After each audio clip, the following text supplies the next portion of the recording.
Hello there guys, today we are in the Corolla at night, and I'm kind of bored and I really haven't done much in the way of videos lately, so I figured I would do one on the Corolla because it's been a while since we've actually talked about this car, and well, this is kind of a long-term review, well not really review, but kind of just impressions of the car over time. And this is really nothing different to me because this is my third Corolla. I had a 98 Prism, as you guys may know from way back, and I also had a 99 Corolla way back. And this is my third Corolla, and I mean, it was kind of one of those, you know, I didn't choose the life chose me. This car came up and it pretty much, I couldn't turn it down for the price I was paying, or it wasn't me that was paying for it at the time, but nonetheless, as you can see, we got the white gauge cluster installed. This thing has been in here since almost day one. I ordered this actually, I think a couple of days before I actually bought the car, so that was already pretty much ready to go when I got the car, or actually that was not long after I got the car. This kind of unfortunately became a thing because I wanted to route this a little bit better, but I tried to drill through this little blanking plate here and it just shattered in my hands. So I have this, and the only reason I'm using my pink cable is because, well, the stock Apple one is a bit short. But yeah, and we've got old car's kind of been used, but I mean, this is my daily, so of course Mazda 6 floor mat, because, you know, never forget.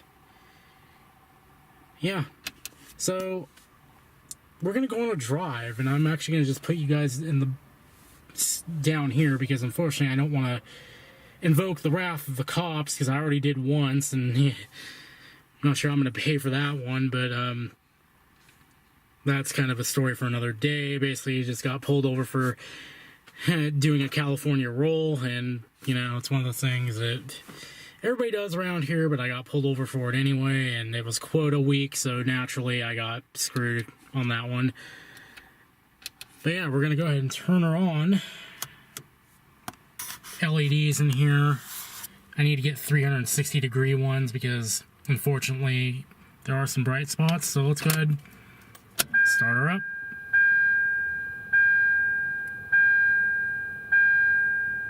Give some time. I usually wait because I like to let the fuel pump kick in.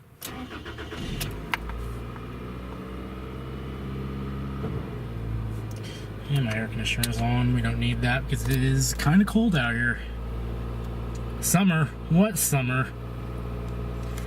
And my window's all fogged up, unfortunately. So yeah, we're gonna go on a drive. I need to go get some food. It's 11:50, but I live the nightlife, so right now it's like my dinner time. So yeah, everything's all lit up. Shockingly, this is still lit up. Like, I had a mishap where I spilled my drink into this, and I thought it was gonna screw that all up, but glad to see it didn't. It's still lit up. Yes, unfortunately, it's an auto tragic. I know I'm going to get a lot of hate mail for that. Yeah, let's go ahead and go on a drive and see, let this thing sing the song of its people to you. And as you can see, we're almost at 80K. And I bought this car at about 43, about a year and a half ago. So she's had a good life with me so far, and I hope to have, you know, a lot more fun time with this car before it eventually meets its maker. So I have you guys in the passenger seat here because, one, my camera setup in here is really garbage. Like, I use my Gorilla Pod to put it on the passenger headrest. The problem is the OIS on the camera flips its lid and it becomes a humongous problem. Go ahead and turn these on because our windows need to be defogged. But we're going to go on a bit of a drive on the freeway, just take her out for a bit of a spin. I'm going to go get food, but obviously I'll do that off camera. we're just heading up here. As you can hear, the good old 1ZZ sounds perfect for a Corolla. You may hear my brakes because I've got really kind of iffy quality brakes on the back.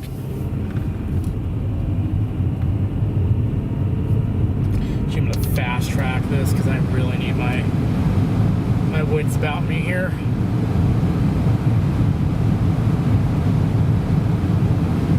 But I mean, pretty much she runs like really well. I mean, then again, it's only a 70K car, but there's no really strange sounds coming from the engine. Nothing crazy, nothing stupid.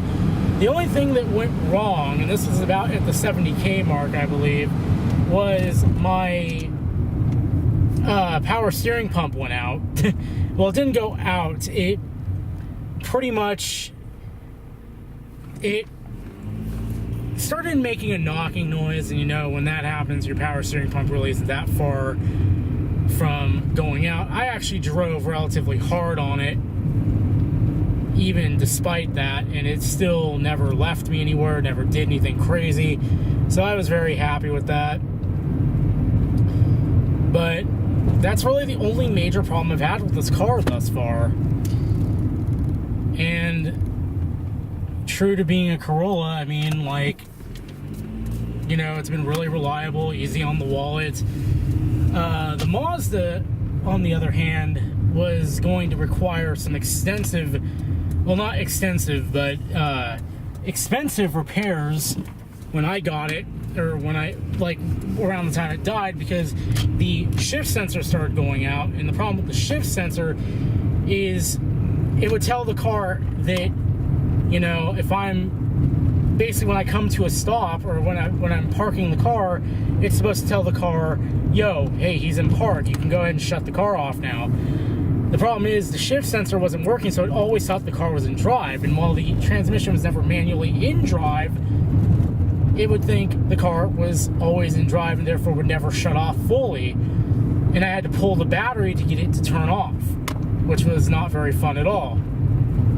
So that was going to be a $500 repair out the gate. And, like, I mean, not really out the gate. I mean, we've had that car for a while before I bought it. And it was a thing covered by warranty, but sadly my roommate never bothered to take it in. So, I mean, and there's a guy just totally up my behind right now because I just won't. I'm not California rolling anymore because don't want to, again, invoke the wrath of the good old police here. But we are about to get on the freeway and we will, you know, hear the car really get going.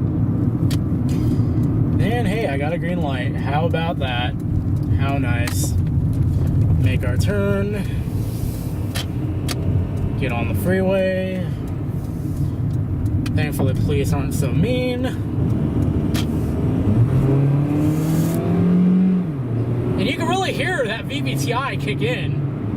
It's like, it was something I noticed, because this is my first Corolla with a VVTi engine. Because the 1ZZ originally did not have it, but it was added to the facelift model, which was the, actually no, it was added to the 2000s, which were pre-facelift. And then the facelift models of 2001, 2002 got it. And you could really kind of, I guess, feel it kick in, kind of like, you know, I don't want to say like VTEC, but you can really kind of feel that difference coming from an 8th gen that didn't have it. It's pretty neat. It's getting kind of toasty in here now. But this is kind of what the sound is like on the motorway or the freeway. You know, take your pick of turns. But yeah, I mean, it's a good little car. I'm pretty happy with it. I mean, I really don't have much else to say about it. I've wanted to replace it because, you know, the ride kind of feels a bit rigid. The shocks leave something to be desired, but I mean, it's a Corolla. What the hell do you expect? But I don't know, at the same time, this is like my ride or die car. It kind of reminds me of the Prism. That car was there with me for through thick and thin. It never left me anywhere. I mean, it did, but it like never did so in an unsafe manner. It always got me where I needed to go safely. It was a good little car, and I mean, this is basically just that.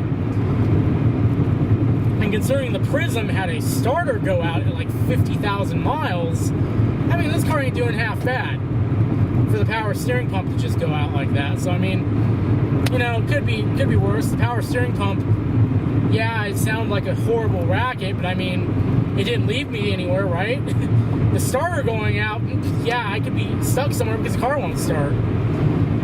So it's pretty much all I really got to say about the car. It's a Corolla. What do you expect? It's been a reliable ride. I mean, that's really all I can ask of it. And it's never left me anywhere. And I mean, we're going on almost 6,000 miles into this oil change because I've been changing it every 5K. And we're almost at 80K, no consumption yet. And I'm using 5W30. So it's also another good thing. Like, the oil consumption has been perfect. I'm happy with it.